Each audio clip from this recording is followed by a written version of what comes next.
Hola, muy buenas. ¿Me escuchan todos? Sí, Hola, hola. Hola. Ok, Ana, si me escucha. Sí, Minor también, los demás. sí, Listo, sí. excelente. Bueno, ya está. Habremos los 17, bueno, concretamente los 16. Bueno, casi siempre los mismos que vienen, ¿verdad? Casi siempre los mismos que siempre están presentes. Bueno, realmente fíjense que no somos muchos en imagen. No sé, o sea, no sé por qué en imagen. Miren, hay clases que hay cupos hasta de 130 estudiantes de espera, pero en imagen hasta sobran cupos, fíjense. No sé, ¿qué será eso? ¿Será que, no sé, no sé por qué se presenta ese caso? Por lo menos se ha presentado en los últimos 3 periodos, fíjense. La verdad es que yo no me quejo, la verdad, pero no sé ustedes. ¿Por qué es así eso? Porque es bien difícil llevar la clase de intro con el ingeniero Marlon. Y mucha gente se queda con él y tiene que volver a llevar la clase. En serio. Híjole. Se quedaba Sí, muchísima gente. entonces ha de ser por eso, porque la mayoría de los alumnos que le llevan clases al ingeniero Marlon casi siempre tiene que repetir la clase. Ay, no. Ay, no. El periodo pasado éramos 19, porque Ajá. varios cancelaron la clase, y de esos 19 solo 7 le pasamos. Híjole. Uy. O sea, estamos hablando de 19 de los que continuaron. Sí, Me imagino, porque y usualmente solo 7 pasamos. o sea que, porque inicialmente me imagino que eran 25, ¿verdad? Pero cancelaron la clase como, sí, estaba más hablando más o menos del 30%, es decir, que el 70% reprueba la clase. Ay, Sí, entonces por eso es que en imagen dicen que siempre sobra cupos, porque es bien difícil pasarle al ingeniero Marlon, la verdad. ajá. Ay, sí, me imagino. No, sí, yo he tenido clases difíciles, no les miento. Yo llevé una clase, física nuclear, en la que todos nos quedamos en un periodo. Todos nos quedamos una vez en un periodo. No, perdón, corrijo, solo una persona pasó de todas, solo una persona pasó y las demás nos quedamos. Entonces yo recuerdo que nos fuimos a quejar con el coordinador. El coordinador nos dijo, bueno, y es física nuclear, que esperan, pues, que pasen todos. Entonces, sí pasa una situación así como esa cuando yo era estudiante. Y fíjense que, no sé, en mi criterio, las clases difíciles dan carácter muchas veces. Y a veces, bueno, no todo el mundo aguanta llevar una clase pesada, no todo el mundo, porque exige bastantes cosas, exige disciplina de inicio a fin. Si usted pierde la disciplina a mitad de camino, se le desarmó toda la clase, se le vino toda la clase. Entonces, bueno, me disculpo por la espera. Muchísimas gracias por haberme esperado. Ahorita voy a iniciar, estaba buscando la presentación. Es que mi computadora tiene un problema. Mi computadora, la que yo utilizo ahorita, es de esas computadoras que portátiles que si se desconectan se apagan inmediatamente. Entonces me pasó eso antes de iniciar a clase. Y por eso es que me tardé muchísimo en cargar la computadora. Entonces, bueno, el día de hoy vamos a tener una clase dinámica. Ah, lo que quiero eventualmente, antes de comenzar la clase, yo necesito que ustedes hayan leído el documento, simplemente la presentación, el resumen, es eso lo único que necesito que hayan hecho. Ok, está bien. Sí, comprendo. Llevar una clase de línea no es fácil.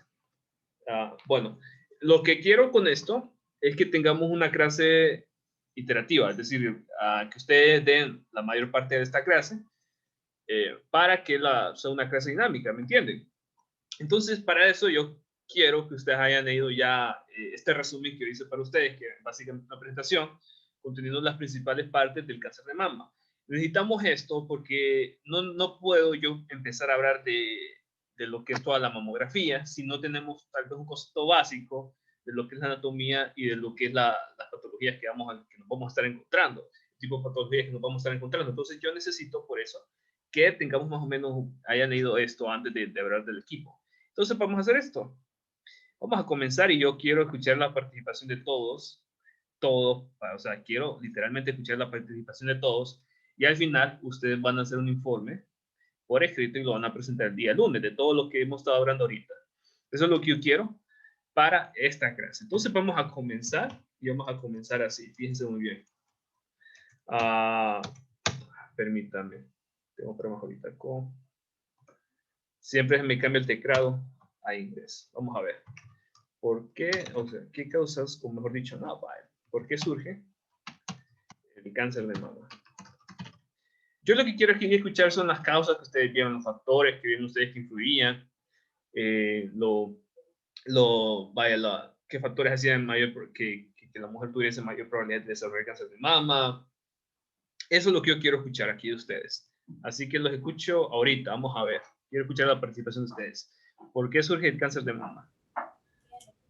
Uno por factor genético, tal vez, por obesidad y por falta de actividad Ok, física. solo uno.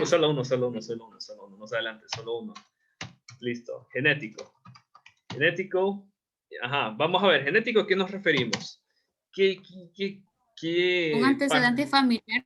Ajá, antecedentes tal familiares. vez, que la mamá o la abuela. Antecedentes familiares, correcto. Listo. Antecedentes familiares, es cierto. Y piensen muy bien que genético surge, pero precisamente a nivel genético por unos genes que se llama, si no me equivoco, el BCRA1 y el BCRA2. Si no me equivoco es así, porque a veces yo conjunto, a veces lo presento así. A veces lo presento así, BCRA. Si no me equivoco es así, BRCA. Si no me equivoco. Tal vez alguien me puede averiguar eso ahorita. BCRA1. BRCA1. ¿Así uno? Ajá. BRCA2. Exactamente, muchas gracias. Entonces, estos son los genes que cuando la persona lo porta, o sea, es decir, cuando la persona porta y lo tramite a sus descendientes, entonces hacen que la persona tenga más probabilidad de desarrollar cáncer de mama. Listo, entonces por eso es que vamos a ver, por ejemplo, que si ustedes, por ejemplo, que una persona tiene una tía o una abuela que padece cáncer de mama, muchas veces se le sugiere a esa persona que siempre se monitoree más seguido. ¿Por qué? Porque cuando uno tiene historial clínico es porque hay algo genético ahí. Entonces, cuando hay una historia familiar es porque hay algo genético, hay algo hereditario. Vamos a ver, ¿qué otro motivo vieron ustedes que podría surgir? Vamos a ver. Por Por estar alteración expuesto a hormonal. tanta radiación. Ok, ahí está, alteración hormonal. Excelente. Y exposición a la radiación. Entonces, vamos a ver, alteración hormonal. ¿A qué nos referimos con alteración hormonal? ¿Qué concretamente podríamos identificar aquí que está relacionado con la alteración hormonal? Cuando aparece lo que es la regla a temprana edad, o también estaba leyendo que también por la menopausia. Menstruación temprana, ajá. Menopausia tardía.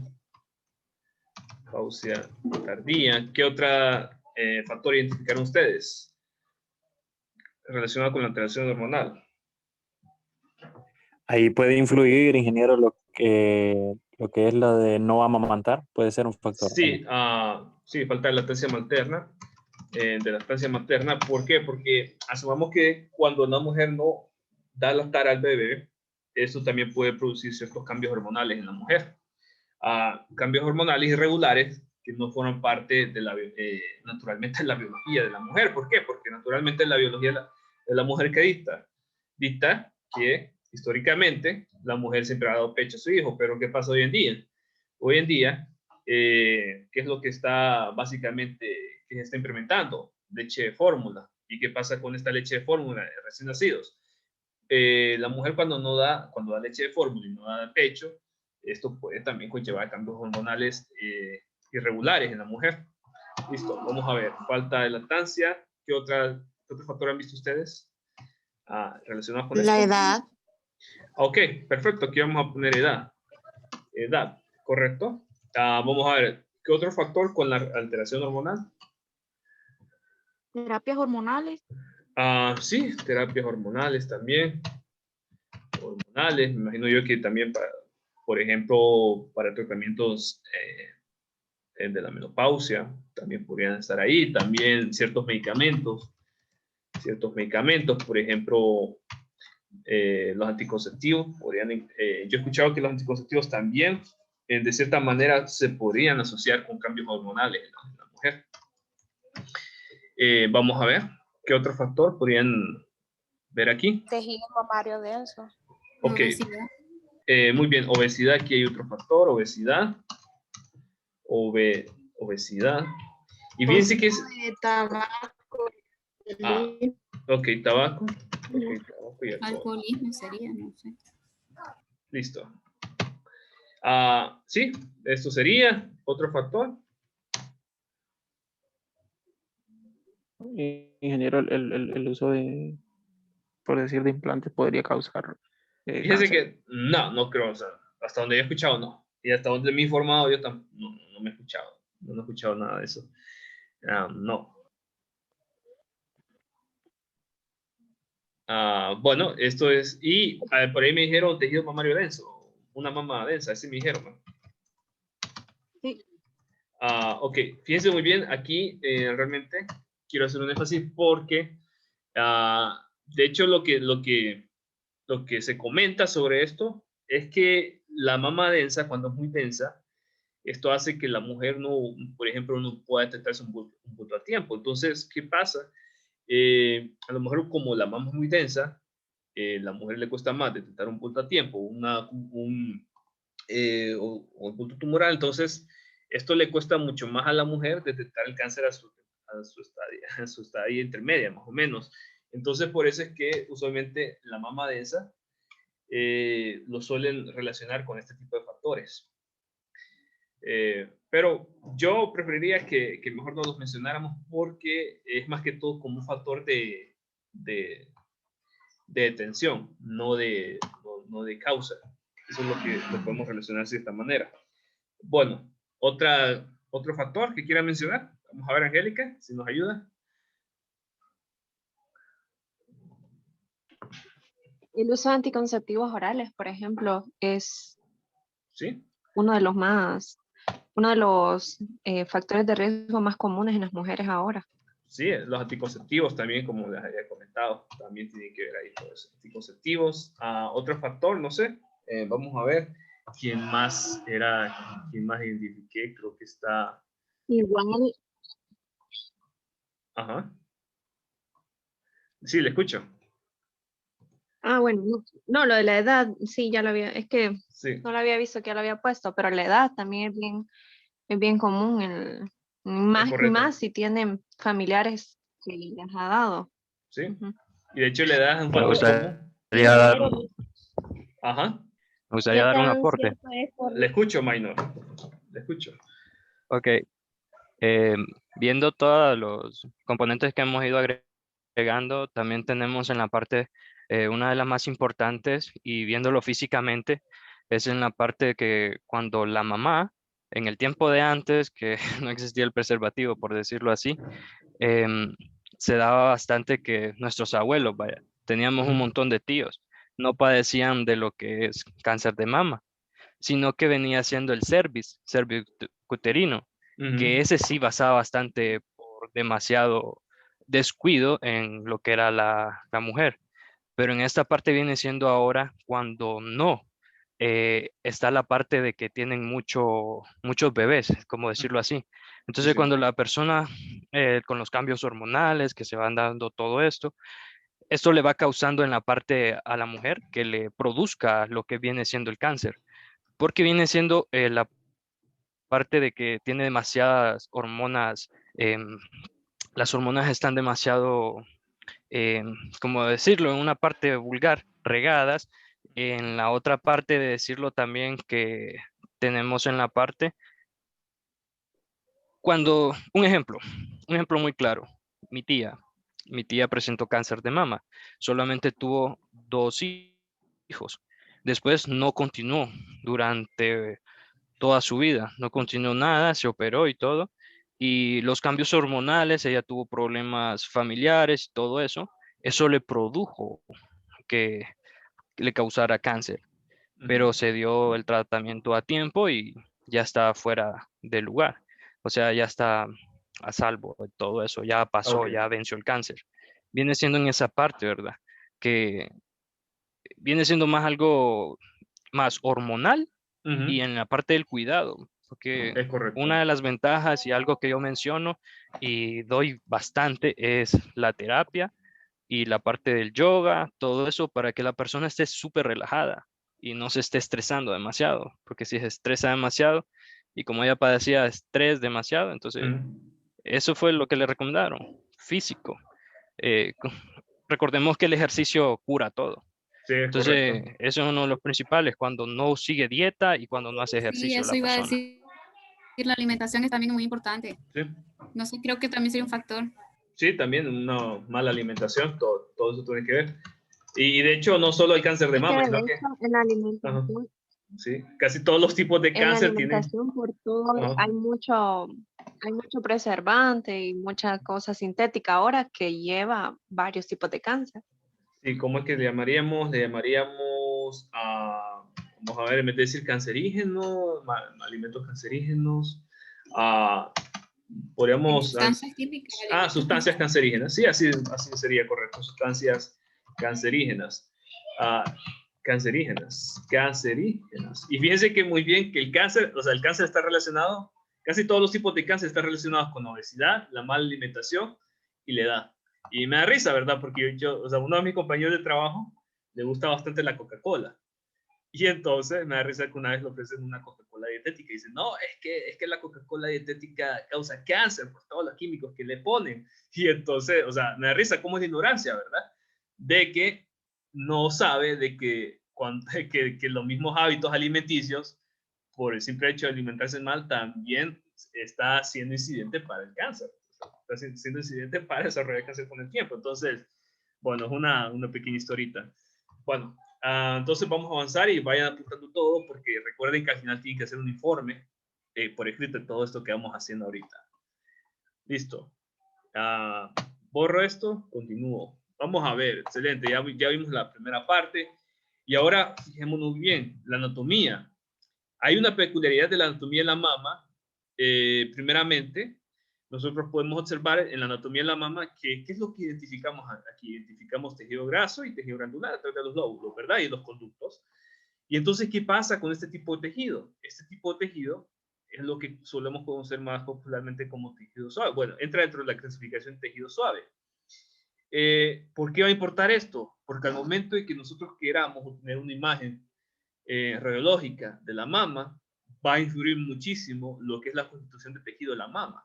Entonces, apuntemos esto y esto tengámoslo muy presentes para la clase de mañana, porque la clase de mañana va a tener muchísima relación con la anatomía. Fijémonos bien, peculiaridades, peculiaridades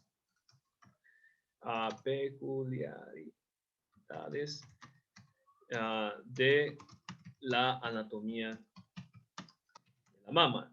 Primeramente, ¿qué identificamos aquí? Composición de tejidos suaves. Composición de tejidos suaves. Fíjense muy bien, muy a diferencia, por ejemplo, de las estructuras óseas o del músculo, que son tejidos ya con una mayor densidad. Entonces, aquí me refiero con tejidos suaves, menos densos, tejidos menos densos. Tejidos menos densos. Esto es muy importante al momento de establecer las técnicas que nosotros vamos a escoger. Por ejemplo, el tipo de KB, aquí influye. El tipo de KB nosotros vamos a ver que es bajito y mucho de eso tiene que ver la constitución de la mama. Hay otra situación aquí, porque resulta que los tejidos no solo son tejidos poco densos, bueno, voy a poner aquí poco denso, sino que son tejidos densamente muy cercanos entre ellos. Los tejidos son densamente muy cercanos entre sí. Por ejemplo, la diferencia de densidad entre lo que es tejido graso, tejido glandular y, por ejemplo, el tejido de las células cancerígenas, el tejido, por ejemplo, de un tumor, son densamente muy cercanos. Y esto va a ser todo un reto para que nosotros podamos tener una imagen interna de la mama.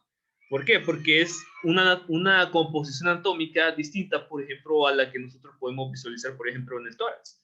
A nivel de tórax, por ejemplo, a nivel de tórax, nosotros vemos tejidos con una densidad muy distinta, pero muy distinta. Por ejemplo, podemos identificar el pulmón, el corazón, por ejemplo, las costillas, que son anatomía densamente muy distinta, pero muy distinta.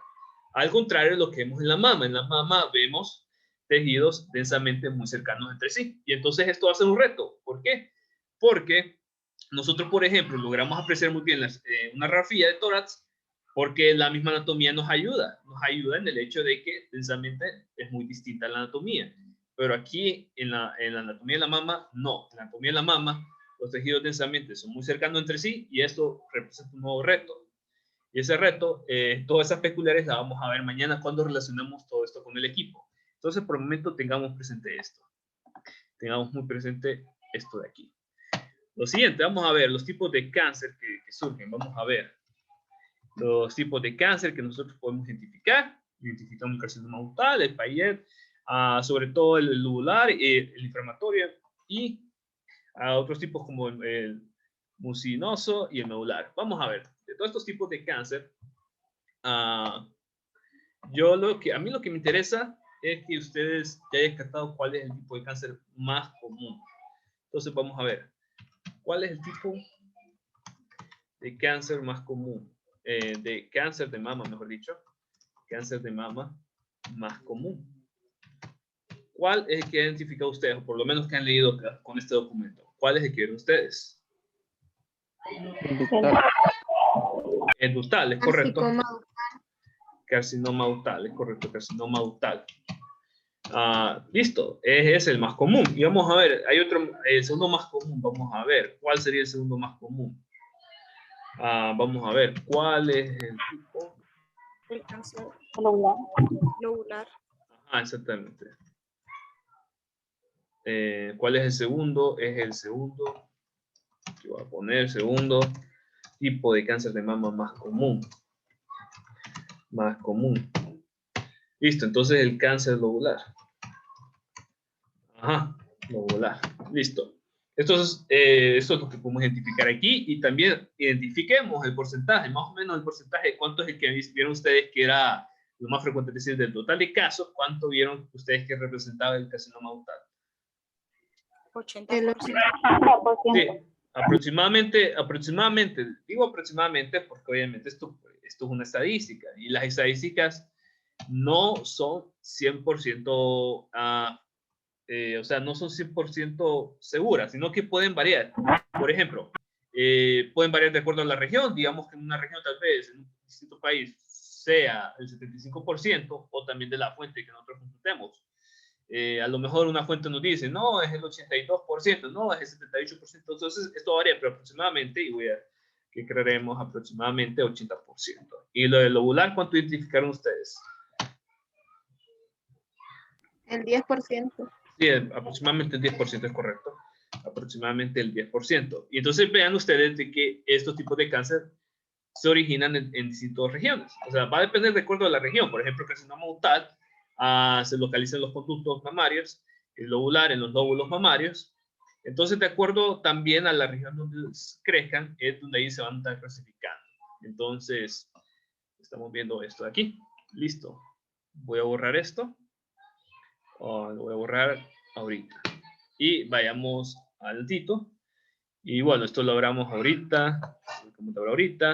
Otra situación, vean ustedes que dependiendo de la región, hay más probabilidades de que se desarrolle el cáncer de mama, bueno, donde crezca el cáncer de mama. Sobre todo en lo que se conoce como el cuadrante superior izquierdo. Este de aquí. El cuadrante superior izquierdo, bueno, por lo menos desde mi perspectiva, yo veo aquí que esta es la izquierda. Desde mi perspectiva, veo que aquí que está a la izquierda. A no ser, claro, en la otra mama, ese cuadrante va a variar, pero sobre todo el cuadrante que está más cercano a la axila. Este de aquí. Sobre todo este que está más cercano a la axila. ¿Por qué es esto así? Miren, yo he consultado a varias personas, a varios oncólogos del tema. Varios me dicen que es porque aquí en esta parte, en este cuadrante, hay una mayor masa de la mama, es decir, que se concentra una mayor masa de la mama en este cuadrante de aquí. Y también me dice que tiene muchísimo que ver por el hecho de que aquí están los conductos linfáticos que se conectan con los conductos linfáticos, que se conectan con los nodos de la axila. Entonces, eso es un lugar muy propenso para que el cáncer se desarrolle, porque presta condiciones adecuadas para el desarrollo de cáncer en esta región. Eso es lo que, obviamente, yo he consultado. Obviamente, en estos temas ya tenemos oncólogos expertos que nos asesoran muchísimo en todo lo que es el tema del cáncer de mama. Vamos a ver. Ahora un poquito de estadísticas. Fíjense muy bien. Súper interesante esto, súper interesante. En Honduras, bueno, mejor dicho, a nivel global, primeramente, el cáncer de mama es el tipo de cáncer más común en el mundo entre las mujeres. Eso me imagino que es algo conocido. Y cada año aumenta la incidencia.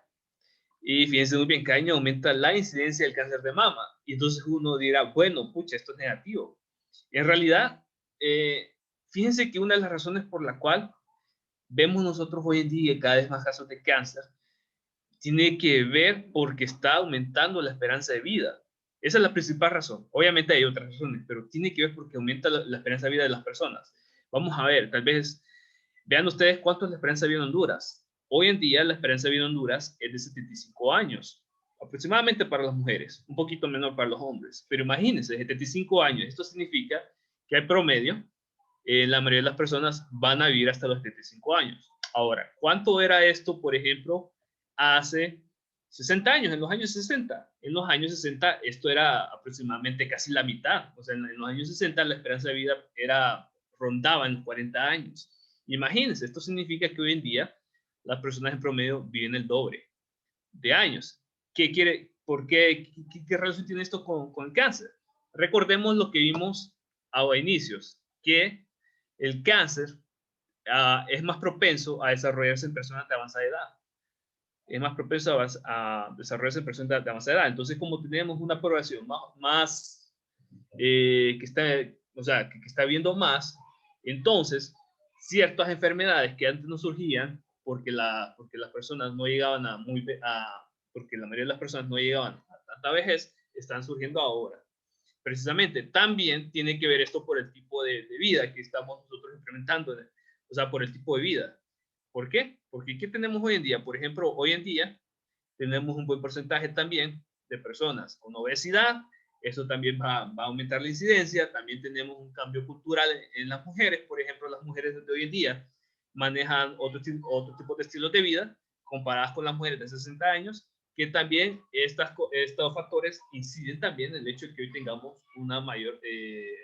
tengamos por ejemplo, una mayor incidencia de cáncer de mama anualmente, cada año. Y bueno, esto es a nivel internacional. Ahora, una otra situación súper interesante, que en Honduras el cáncer de mama no es el principal cáncer entre mujeres, sino que es el cáncer de cervix. Y esto, por supuesto, tiene que ver por factores socioeconómicos. Observen bien, tiene que ver por factores socioeconómicos. O sea, por factores socioeconómicos principalmente. ¿Por qué? Vamos a ver, ¿qué hemos dicho al inicio sobre el cáncer de mama? Que surgía, sobre todo, en mujeres que no daban de amamantar a sus hijos, o que tenían pocos o ningún hijo. Y entonces, ¿dónde identificamos más esto? ¿En qué tipo de mujeres? ¿Lo identificamos más en las mujeres, por ejemplo, de Estados Unidos y Europa, o en las mujeres de Latinoamérica? ¿Dónde creen ustedes que se identifica más? Latinoamérica. ¿Cómo así? ¿Cómo así? ¿Cómo así? ¿Cómo así, Angélica? Que en Latinoamérica se detecta más el cáncer de cervix. No, pero sí, pero no está respondiendo a la pregunta en contexto. O sea, que yo pregunté, ¿dónde identificamos más las mujeres, por ejemplo, que casi no tienen hijos, que no amamantan, que no van a amamantar? ¿A dónde lo vemos más? En Estados Unidos y Europa, ¿verdad? Es correcto. Entonces, estos factores tienen muchísimo que ver también. Y también hay otra razón. ¿Por qué surge el cáncer de cervix principalmente? ¿Por qué surge? Vamos a ver. ¿Cuál es la razón de que surge el cáncer de cervix? Tal vez alguien me ayude con este dato. Por ahí Mike nos lo mencionó al inicio. Es por el virus de papiloma humano. Exactamente, por el virus del papiloma humano. Virus del papiloma humano. O sea, es algo parecido como el VIH. Exactamente. Se tiene que hacer la citología una vez que la persona ya haya tenido su primera relación sexual, decirlo así. Ya se tiene que estar llevando un control anual Exactamente. de estarse revisando todos los años para llevar un control, porque si se detecta algo, la doctora o el doctor le va a dar un medicamento y tratamiento para que vaya muy bien con eso. Exactamente. A ciertas personas a veces por parte irregular de su periodo se les recomienda pastillas anticonceptivas para regularlo también en esa Ujú, parte. Aún así que no haya tenido relación sexual, pero viene siendo bastante, así como dijo la compañera, por el papiloma humano. ujú. Es correcto. Dice Delma que no se pudo conectar el día de hoy. Ok, está bien. La prueba. No hay falla, acusamos a Delma. Entonces sí, en efecto, como dice usted. Y sobre todo tiene también que ver con la educación sexual de la persona, ¿verdad? O sea, si la persona le va a usar preservativos, esto también va a influir. O si la persona, por ejemplo, también ha creado promiscuidad entre los hombres. Por ejemplo, fíjense muy bien, yo recuerdo cuando estaba trabajando bueno, estaba en la unidad de radioterapia, en un centro de cáncer, ya a mí me tocaba escuchar historias de personas, de pareja, en el que le detectaban el cáncer del cervix a una mujer y que eso pasaba a un divorcio. ¿Por qué? Porque la única razón de que le pudo haber llegado el cáncer del cervix a la mujer es que la pareja hubiese sido infiel con otra pareja que portaba el virus y se lo pasó. Entonces, esto es una de las causas. Entonces, si nosotros tenemos una población eh, que no tiene mucha educación en la parte sexual, entonces se va a estar viendo una mayor incidencia de ese tipo de cáncer. Listo, vamos a ver. Y fíjese que sí, porque un caso bien claro, que Ajá. es parte ya, viene siendo personal, ¿va? Pero viene siendo de parte de mi familia. Mi abuela falleció de eso. Ella tuvo 3 esposos y falleció Híjole. de cáncer de cervix. Ah, Entonces viene siendo por esa causa que no tenían el control, no tenían la educación sexual en ese tiempo y es por eso que viene siendo parte del fallecimiento también, ujú. Sí, porque ella no llevaba el cuidado. ujú. Es correcto, por eso. Y otra cosa interesante, bueno, no sé, tal vez Angélica, si me puede refutar eso, no sé, la verdad, pero hasta donde yo he visto, esta situación de que en Honduras el cáncer de cervix es lo más común, o sea, yo por lo menos, y también le he preguntado a varias personas, y no nos dicen, no, miren, hicieron esa investigación y sí llegaron a la conclusión de que el cáncer de cervix es el más común. O sea, no he visto una investigación concreta, por lo menos tal vez alguien de aquí sí la haya visto, No, tal vez que me no, refute. de hecho sí hay estudios Hay en los que se estudios, ha visto que pero el cáncer, sí, sí, obviamente, pero que nos diga, ok, investigamos en todas las regiones de Honduras y en efecto, miramos todos los pacientes de cáncer en todas las regiones de Honduras y en efecto, esto es así. No sé, no sé, ¿me confirma, Angélica? Tal vez sobre ese estudio. sí, sí hay estudios sobre que es Ujú, el primer cáncer que hay en el país, sí hay ujú. estudios que mencionan. Ok, perfecto, muchas gracias. Y bueno, Y esto fíjense. también el simple hecho de que es bien común encontrarlo. O Ujú, sea, sí, como lo menciona el compañero, aquí la gente no lleva ese control, las mujeres casi no se chequean y por lo mismo, por el sistema de salud que nosotros tenemos. Entonces, pero cuando ya llegan, ya lo llevan muy avanzado. Entonces, por eso es que hay bastante estudio de cáncer de cervix, porque ya la mujer ya llega en estadios muy avanzados, ya no se le puede hacer nada, pues. sí, en Tal efecto. vez si se llevara el control adecuado desde el inicio y haberse detectado el virus de papiloma humano desde el inicio, no se llegaría hasta un cáncer, pero lastimosamente aquí ya se detecta hasta que ya está bien avanzada la situación. Sí, tiene muchísimo que ver también por el machismo, por la cultura también de prevención, es un montón de factores. Sí, Sí, exactamente eso también. También la parte de, digamos, cuando se va a operar la dama, ya tuvo el Ujú, parto y todo, y tienen miedo de operarse, que tiene que ser por orden del varón. Y yo miro inapropiado eso, que ujú, uno tiene que dar la orden para operar, para que se opere y ya no tener hijos. Ella tiene que tomar la decisión. es Si correcto. ya no quiere seguir teniendo bebés, que se opere, decisión de ella. Uno como hombre, como esposo, no tiene que estar en la parte ahí que va a dar la orden. Es Se correcto. opera en la parte también, así como dice, parte del machismo. Viene siendo también la parte de que el hombre tiene que ser aseado también. Por eso es que viene siendo el proceso de educación sexual. Nos tenemos que educar todos. No solo viene siendo esto causa para la dama, eso también nos causa a nosotros, porque nosotros vaya, el virus de papiloma humano, el hombre lo puede tener, pero no tiene síntomas. Al pasárselo a la mujer, ella sí va a causar los síntomas. En esa viene siendo la parte. Entonces, uno como hombre también se tiene que chequear y llevarse controles también. Sentirse que, porque si va a estar en una relación, de una relación seria, y no en la parte de andar, como dicen, para arriba y para abajo. Piropeando. Y, sino que, sí, exactamente, ser alguien sincero y alguien recto en la Exacto. parte de eso. Por eso es que se lleva bastante la educación sexual. Y el que no la capta ahí viene diciendo ya la parte de machismo y todo eso. Sí, es correcto. Sí, Es tiene correcto. sentido. Sí, ingeniero, también, no sé si me equivoco, pero bueno, hasta donde yo sé o me he informado, hay tipos de BPH. Entonces Sí, también eso influye hay varios, bastante. hay un montón de BPH. Y lo peor es que la vacuna o sea, la vacuna no protege todos los tipos, solo son algunos. No, Ok. pero sin embargo la vacuna protege contra serotipos que son causantes Sí, contra los más del cáncer comunes. de cervix. Ujú. Ujú. Es que tiene sentido que sea Pero antes no se el vacunaba, cáncer pues más común. no Sí, existía la vacuna. Hasta ahorita se está implementando lo de la vacunación en niñas de 11 años, que se espera de que sean las niñas que van a entrar a una vida sexual activa, entonces por eso es que se les implementa, pero antes no, tal vez por eso tiene mucho que ver la repercusión ahorita con el cáncer de cervix. correcto.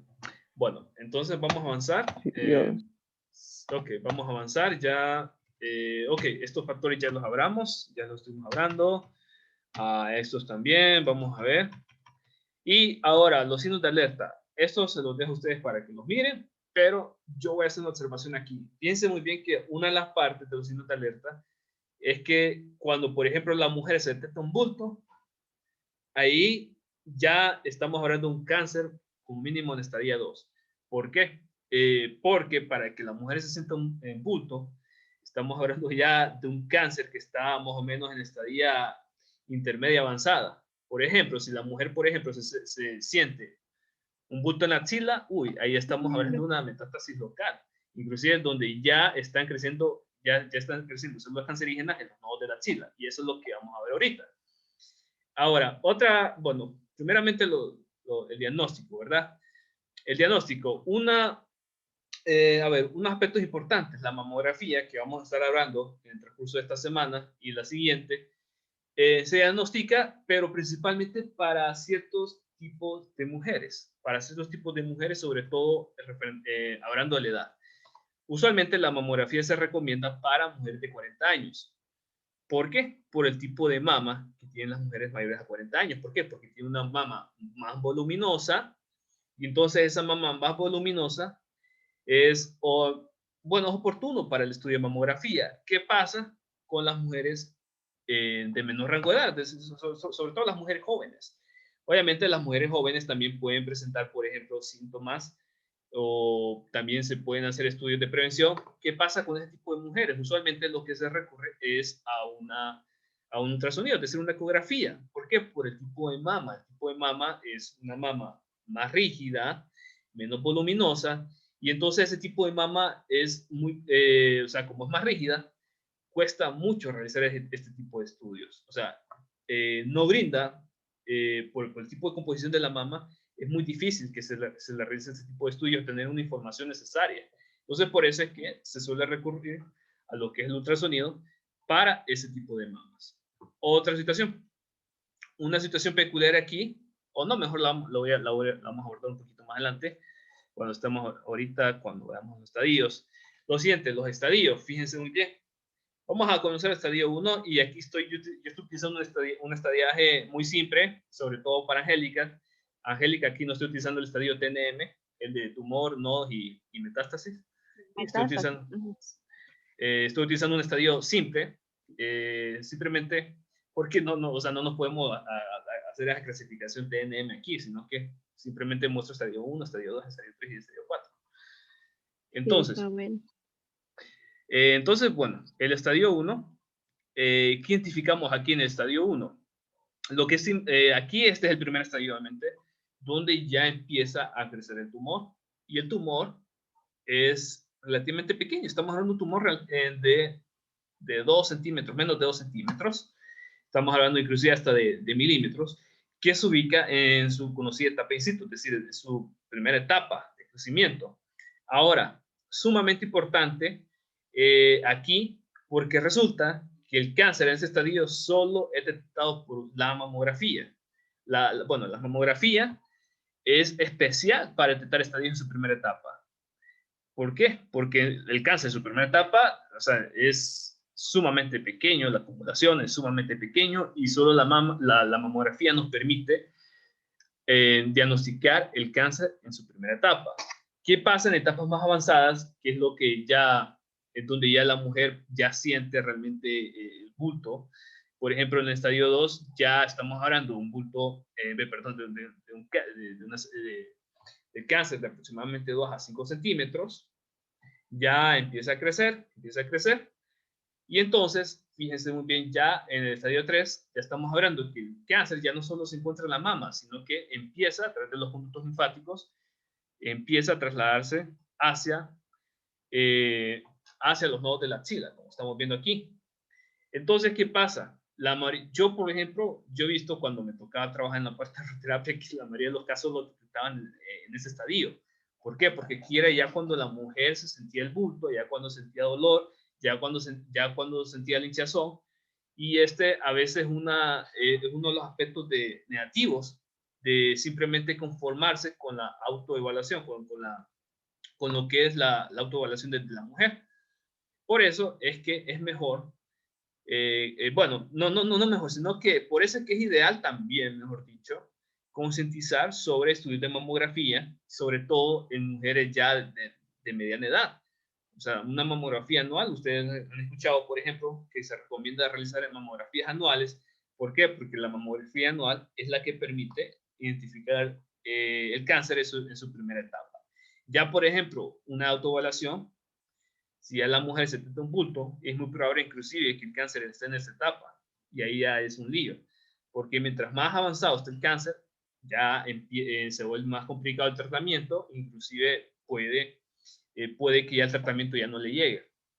Ahora, el último estadiaje, el estadiaje 4, ya estamos hablando de una metástasis a distancia, donde ya viene y a través del flujo sanguíneo, las células cancerígenas se desplazan hacia lo que otros órganos, por ejemplo, el hígado, el pulmón y de los huesos. Y ya en esta etapa bueno, ya la mayoría de estos casos ya es muy difícil hacer algo realmente en estadiaje 4. O sea, ya lo más que se suele ofrecer en este tipo de estadiaje es lo que se conoce como tratamiento paliativo. Es decir, ya para que la persona no sienta tanto dolor, no sienta tanta incomodidad por el cáncer, se le ofrece un tipo de tratamiento para calmar el dolor y por lo menos darle lo mejor en sus últimos días, en sus últimos meses de vida. Es lo que pasa en este tipo de estadiajes. Bueno, los tratamientos, vamos a hablar un poquito de la cirugía, radioterapia y quimioterapia. Aquí sí le quede mal porque, sobre todo la radioterapia, lo voy a hablar de la radioterapia y un poquito de la cirugía. Vamos a ver, tipos de cirugía. Tenemos la lupectomía, donde hay una extirpación de tumor, donde se extirpa sobre todo el tumor, esto principalmente en el cáncer en su primera etapa. Y también va a depender del tipo de centro y del tipo de doctores. Yo he visto doctores que prefieren extirpar toda la mama, a pesar de que a veces se puede salvar la mama. Pero bueno, son cosas que pasan. Vamos a ver la mastectomía parcial, donde se extirpa una parte del tumor y una parte de los ganglios linfáticos. Tenemos también la mastectomía total, donde se extirpa ya la mama y se extirpa una parte de los ganglios linfáticos de la axila, y ya tenemos la mastectomía radical, donde se extirpa por completo la mama. Y, o sea, básicamente toda la mama se extirpa en este tipo de cirugías. Bueno, y no sé si alguien tiene una pregunta hasta aquí. Antes de que se vayan, quisiera verlo un poquito de la radioterapia. Quisiera, entonces, no sé si me permite un par de minutos, solo, bueno, un par de segundos, solo voy a buscar un documento que tengo aquí. Y no sé si alguien tiene una pregunta, algún aporte que quiera hacer de esto. Quería preguntarle sobre las calcificaciones de calcio que se dan cuando estamos realizando la radiografía y eso nos perjudica en la imagen. Si en la parte de la etapa 1 Ajá. de 2 centímetros, pero las calcificaciones de calcio vienen siendo mucho más pequeñas y eso se da en la parte ya de las personas, de la dama a los 50 años de edad. Sí, es la primera etapa, es menor a 2 centímetros. Y las calcificaciones de calcio, ¿verdad? Que nos puede perjudicar en la imagen y ¿Cómo eso puede así? ser que nos diga que tiene, le vamos a hacer la radiografía a la Ah, dama. ok, sí, sí, ajá. Y como la radiografía de la mamografía es bastante precisa y la resolución espacial es mucho más clara, Ujú. nos va a presentar las calcificaciones de calcio. Eso también puede dar en el diagnóstico. Sí, ellos lo que buscan es un patrón, es un patrón, es cierto, son patrones de clasificaciones. También buscan, Ok. sí, es que lo que buscan ellos es el tumor como tal y buscan patrones de microclasificaciones. Lo que buscan es un patrón y entonces identifican, ok, este patrón es irregular, no debe estar aquí, entonces es sospechoso, eso es lo que identifican. Ok, Eso lo tengo planteado también a ver mañana. Entonces, ok, vamos a ver. perfecto. Okay. Antes de que se vayan, quisiera hablarles también un poquito de la radioterapia, que es la que se utiliza también en tratamiento de cáncer de mama. Y fíjense muy bien, básicamente, ¿qué es lo que se hace en la radioterapia? En la radioterapia lo que hacemos es que un equipo de rayos X emite, escuchen bien cuánto es la energía, se emite un equipo de rayos X, emite, bueno, aproximadamente esto va a depender también de lo que contemos para el estudio y también va a depender de ciertos aspectos de dosimetría, pero usualmente lo que trabajamos son 6 megaelectronvoltios de energía. Es decir, una de rayos X de 6 megaelectronvoltios. Utilizamos esto. Y usualmente para los paneles de mamografía, yo lo que bueno, y en realidad en general para todos, porque es prácticamente casi un protocolo, es que solemos trabajar con dos tipos de haces. Un haz que le incida a la paciente por este ángulo, en esta dirección, y otro haz de rayos X que le incida a la paciente en este ángulo. Entonces, de esta manera, nosotros estamos enfocándonos sobre todo en la mama y no estamos irradiando otros órganos de riesgo, por ejemplo, una muy buena parte del pulmón, la médula o el corazón. Por ejemplo, nosotros nos fijamos muy bien en esto. ¿Qué pasaría, por ejemplo? Y tal vez alguien de ustedes lo acierta. ¿Qué pasaría, por ejemplo, si el haz de rayos X de 6 megaelectronvoltios entraría por aquí? ¿Qué creen ustedes que pasaría con todo ese recorrido que hace el haz de rayos X? Vamos a ver. Criminal. Es criminal, o sea, mire, se está llevando el pulmón derecho, una parte de la dosis la está depositando en la médula, se está echando el corazón también, entonces, uy, eso es criminal. Por eso es que en los planes de radioterapia utilizamos esta técnica y también utilizamos unos aparatos que se llaman cuñas, aquí se está reflejando. A lo mejor tal vez ustedes estén familiarizados con ese tipo de cuñas, pero están familiarizados con las cuñas de diagnóstico, no las cuñas de radioterapia. Estos aparatos son unas cuñas que lo que hacen es distribuir la dosis por radiación en toda la mama. Entonces, nosotros necesitamos aproximadamente, ya les voy a decir cuánto es la dosis que se requiere para ese tipo de tratamientos. Se requiere usualmente, y digo usualmente porque esto va a depender también de otros factores, de 50 grays de dosis. Piensen muy bien, 50 grays de dosis. ¿Saben más o menos cuánto es esto? Para darles una idea, esto es 1.000.000 de veces más dosis por radiación que una radiografía. Imagínense, o sea, estamos hablando de que para que el tratamiento funcione hay que depositarle al paciente 50 grays de dosis de radiación. O sea, 1.000.000 de veces más dosis por radiación que una radiografía. Entonces, se imaginan, ¿verdad? O sea, es un caso serio. Hay que tener mucho cuidado. Y pasa que a veces, si la paciente es muy joven, esto puede reflejar problemas con el tiempo. Esto puede reflejar... Ajá, ¿le escucho? Pero en esta parte también incluye el tiempo que vamos a estar exponiendo al paciente. ¿Va a ser corto, súper Fíjese, corto? ¿O va a muy ser buena pulsaciones? buena observación, y esto va a depender del equipo. El equipo, por ejemplo, del San Felipe, el paciente se está más o menos 20 a 30 minutos exponiéndose a radiación por el tipo de equipo. Pero en un centro privado, por ejemplo, en el centro oncológico o en el Lema Romero, es un disparo de rayos X que dura menos de un segundo. Estamos hablando de un disparo de rayos X que dura menos de un segundo. Y es el único que se tiene que exponer durante ese segundo. Lo que pasa es que son varios disparos. En este caso, para un tratamiento de cáncer de mama, son 2 disparos, uno que viene por esta dirección y otro que viene por esta dirección. En los cánceres de cervix, usualmente son 4 disparos, uno que viene, uno PA, otro PA, otros 2 laterales. Entonces, va a depender del tipo de tratamiento y saben cuáles son los más complejos, pero los más yucas son los de cáncer de tiroides. O sea, los de cáncer de tiroides y la metástasis, lo que son las metástasis también, sobre todo la metástasis de cervix, que se han colado hasta por los riñones, o sea, que han pasado por todos los nodos y que han llegado y que tienen que llegar a emitir dosis de radiación hasta por los riñones. Entonces, esos son casos serios, son casos que a unos cimentistas lo ponen a llorar, a todos lo ponen a llorar, no solo a los familiares que pasan por eso y el paciente, sino que también a lo que son los operadores técnicos y también el físico y el ingeniero que están a cargo de todo esto, porque son extremadamente complejos. Estamos hablando, por ejemplo, de que si no deposita muy bien la dosis, si no direcciona muy bien, si no hacen bien los cálculos, puede llegar demasiada dosis a ciertos órganos importantes. Entonces son cosas que hay que tener cuidado. Y les voy a contar, hay casos difíciles, hay casos feos.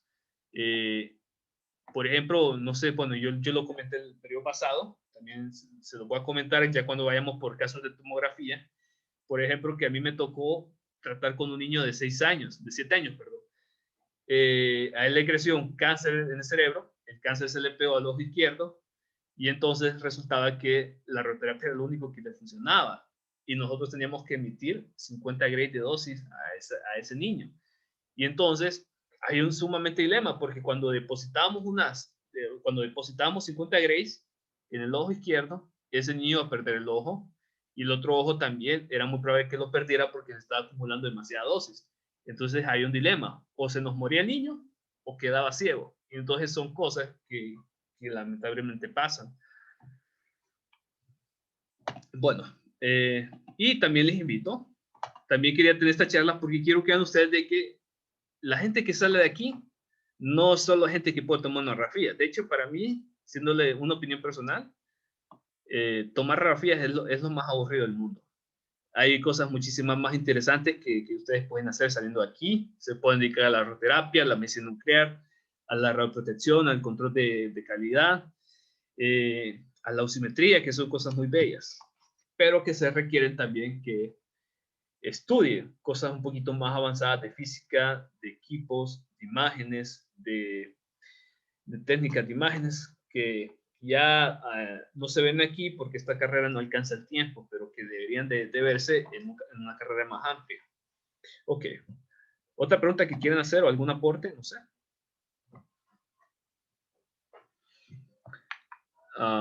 Bueno, entonces, ¿listo? Lindsay. Bueno, entonces eso es todo por hoy. Recuerden, les va a tocar hacer un informe de todo lo que vimos ahorita para el lunes. Un informe escrito, más o menos como de página y media. Yo voy a pensar después más o menos eso. Lo que yo quiero es que esto, quiero pedirles este informe porque quiero reducir contenido para examen. De hecho, yo me la pasé bien feo haciéndoles ese examen. Me sentí súper agotado. Hice 4 exámenes de casi 40 preguntas cada examen. Entonces me sentí súper agotado. Entonces quiero ver una manera en la cual tenga que reducir las preguntas de examen. Sí, a Brian. Ve, a mano, Brian, sí, a mano. Ahí voy a especificar todo ahí voy a especificar todo en el campus. Entonces, bueno, nos vemos mañana y feliz noche a todos. Buenas noches. Buenas noches. Buenas noches. Gracias.